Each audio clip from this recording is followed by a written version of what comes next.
វិជ្រាម្ចាស់អរាខ្ញុំអើយរៀមតែងបានស្បាយលហើយពីទុក្ខា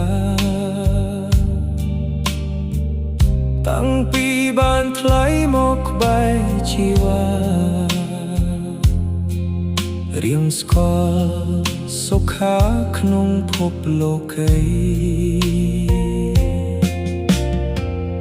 វិជ្រាម្ចាស់ស្នេហាខ្ញុំអើយនាងជាចម្លើយជាត្រយសុខី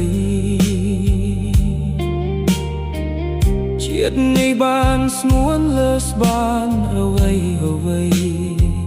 សម្បត្តិលោកីថ្លៃទុកជាទ្រួយ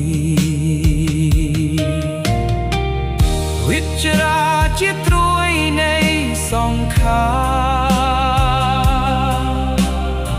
រនាងជាជីវ៉ាជីវិតខ្ញុំមួយ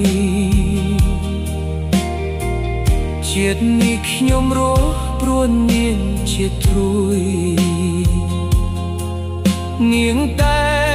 ងបានជួយឲ្យលហើយអរាខ្ញុំសូមអរគុណបុណ្យដែលឲ្យផលឲ្យខ្ញុំបានយល់នៅទេពកញ្ញា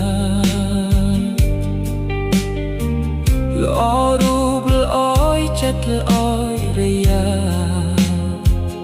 នាងវិជ្រាខ្ញុំស្នេហ៍លោកស្រី